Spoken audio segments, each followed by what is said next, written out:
Primary school teachers of Reddit, what is the most shocking display of psychopath-like behavior you've seen? My wife is a teacher. About 10 years ago, a student took apart a pencil sharpener and removed the razor blade, cut a groove in the back of a pencil, slid the razor into it, used rubber bands to secure it, and tried to slice her with it. First grade boy, about 7 years old, ginger, chubby, pretty cute little dude, sitting fairly quietly at his desk. I look closer and he is slowly pressing the point of his pencil into the top of his hand, then lifting it to see the indentation it has made in his skin. He does this a number of times, pressing a little harder each time. Then he looks over at the kid next to him, who is quietly writing in his workbook, one hand flat on the table in front of him, and bang, he stabs his pencil into the top of the other kid's hand. Cue instant screaming from the poor little guy, who all of a sudden has a pencil solidly standing up in his skin, and little ginger guy is just sitting there looking slightly baffled at the crying but entirely pleased as punch. At first I was like, oh, that's normal, I did that all the time in school. And then the stabbing part, yee, I never did that. Little psychopath right there.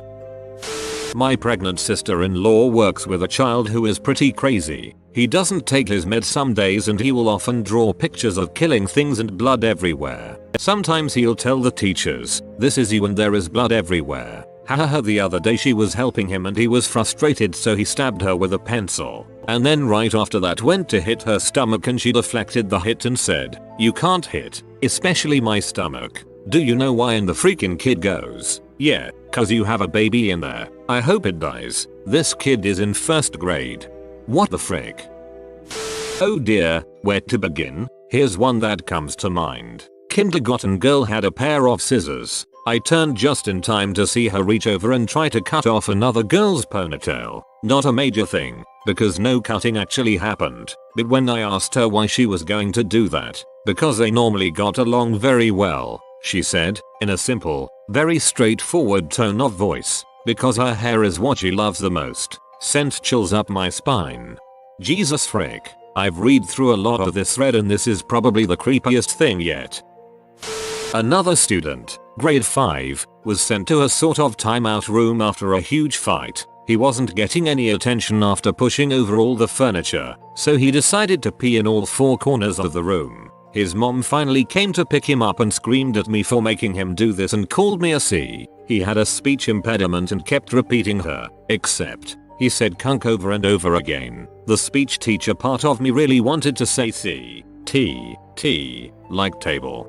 My mom is a speech teacher and she has to make an effort not to correct kids when they say bad words improperly. Went to school with a kid who enjoyed mumbling crazy things to himself all during class and in the hallways. Always felt bad for the guy and did my best to be nice to him. He regularly got caught writing hit lists and threatening to kill girls because none of them loved him. Surprisingly, it looks like he's doing a lot better now.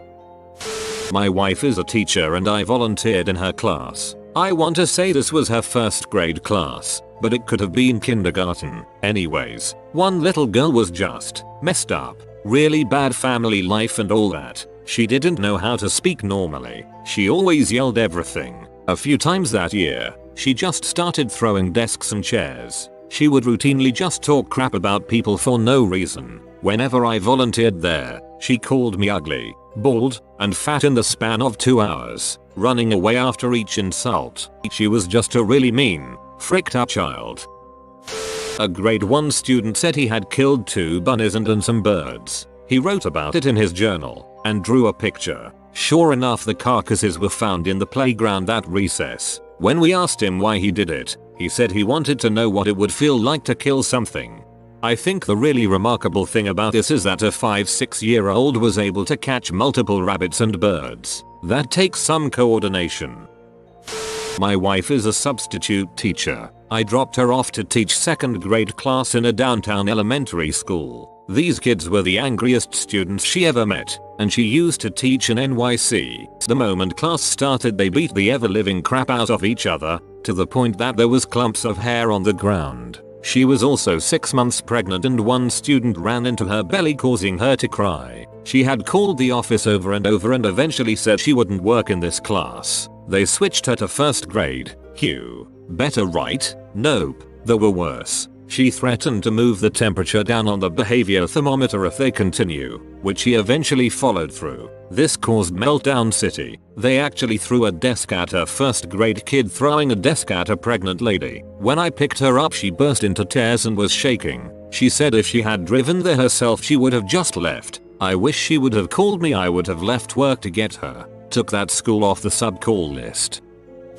My girlfriend is a mental health case manager for kids. She just was assigned a 5-year-old girl who hasn't been diagnosed with anything yet. However, she has several people working with her because she has killed a few animals. Just cuts them in half while they're alive. I think so far, it's been a fish and 2 rabbits.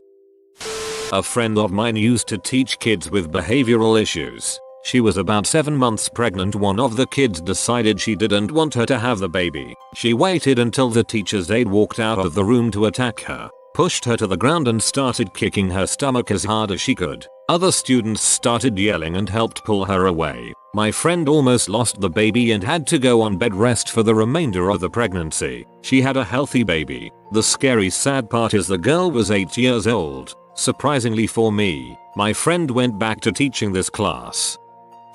I'm not sure whether this is your standard of psychopath, but once I saw a 5-year-old boy cycling round and around his mum on a tricycle. He was pointing and laughing at her. His mum was sitting in the middle of the floor, crying her eyes out, and biting herself, which I later discovered was self-harming. Little crap for brains had wounded his mum up to a point where she was crying, and then taunted her for self-harming. If this is true, this is for sure one of the most disturbing posts so far. I'm not a teacher myself, but my best friend works as a teaching assistant in a small primary school. She used to tell me about a little boy who would constantly give death stares to teachers and would generally refuse to interact with other children.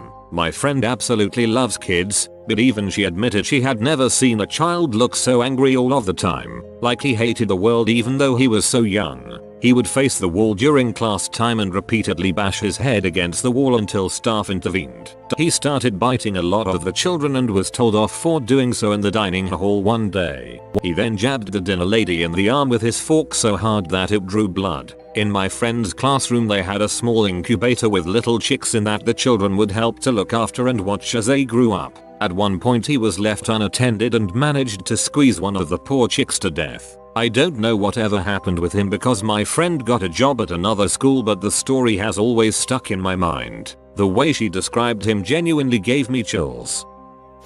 Okay, I didn't witness this, but a student I taught, who was a little crap to everyone at school, he was so abusive to his own little brother that brother slept in the bed between his parents to keep him safe. This lasted a few weeks until the family got the older boy into an inpatient facility. Never saw him again. He was 9. Till there are way more psychopathic children in this world than I am comfortable with.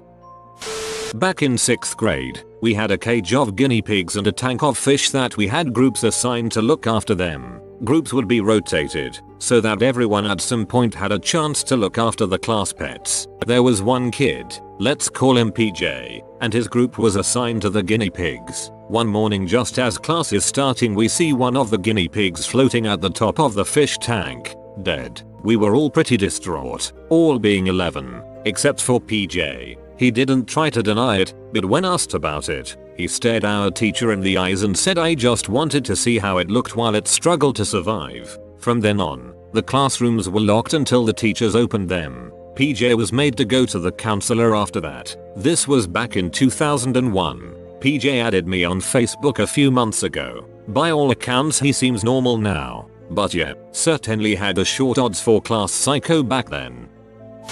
I taught 1st grade and had a student who was in trouble so often that I had to send a daily report to his parents about his behavior. A few instances of his behavior were as follows. 1. He once tripped a kid at recess for no reason, and then began kicking him hard in the stomach. By the time I had gotten over there he was calmly sitting on the other child's head. When I asked him why he did it he replied, I was tired. That confused me, so I asked him what he meant by that. He said, well, I don't see any benches around. Do you? I had to sit on something. 2. He had a special seat at my back table and he would mutter to himself while I was teaching. One day I had my assistant read to the class so I could quietly stand behind him and listen to what he was saying. All I heard was pew, pew, pew. Later, I took him aside and asked him what he was doing. He told me he was playing video games in his head and shooting everyone because kids were worth 200 points. Someone is teaching this kid this behavior.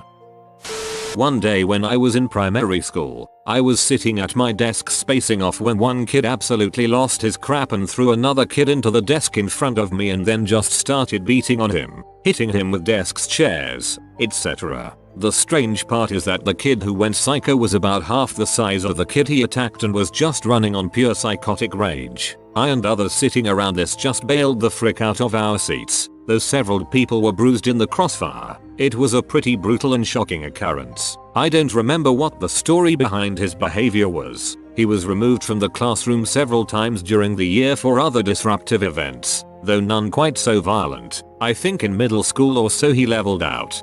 Sounds like bullying. I went nuts on a bully once in 4th grade. Just kind of snapped and threw a chair at him when I'd had enough one day. I was a normal kid otherwise. Okay, I'm not really answering the question well, but this is related. I still don't know if this story is true, but allegedly this one girl and a few of her friends were in 3rd grade. I was in 5th at the time, sneaked away from school and came across an old lady's house. They were playing out some adventure, so they decided the old lady was a witch, and they attacked her, beat her up, like, really badly, shoved dog crap into her mouth, tied her to a chair, and then they found her cat and murdered it in front of her by swinging it into the walls. Fast forward to maybe a month ago, and I overhear this girl telling the story to one of her friends, and laughing, like it's the funniest freaking thing in the world. No remorse, just an attitude of oh well, kids will be kids. My sister-in-law taught a 5-year-old who killed a bunch of baby chicks that the class was raising. Apparently he thought it was hilarious, especially when all the other kids cried about it. Parents came in for a beating and they thought it was funny too. That was his last day at the school. I truly, honestly believe that my cousin is a psychopath. From grade school on, birth on. Even when he was breastfeeding he would bite his mom until she bled. Not your normal teething bites. It made him happy. As he got older he would take joy in beating our mentally retarded cousin with bats. That was about ages 2-14. His parents would always say that it was just a phase. When he was about 5 his dad would lift his arm up and punch him as hard as he could below the armpit to toughen him up. He was later sent to military school and kicked out. When he returned home he killed 4 stray cats, took them to the local Chinese restaurant, threw the dead cats at them and said, "Cook him up, he's now addicted to H and constantly in and out of jail." I had a babysitter once that invited him over, unbeknownst to me. He left before I got back or knew about it. Soon enough my 1-year-old started choking and I pulled weed stems out of her throat. That was a bad day for them. I'm waiting for the day he kills someone. It shouldn't be long now. I'm glad your kid is okay. A student held open scissors to my neck. The look in her eyes was the most terrifying part. It took 5 adults to stop her. You have been visited by poor Pizza Parker. Good luck and fine Italian cuisine will come to you, but only if you post pizza time. If you are new to the channel, you can subscribe. I publish new videos every day. Until then, check out another video, or don't. Either way, have a great day you magnificent people.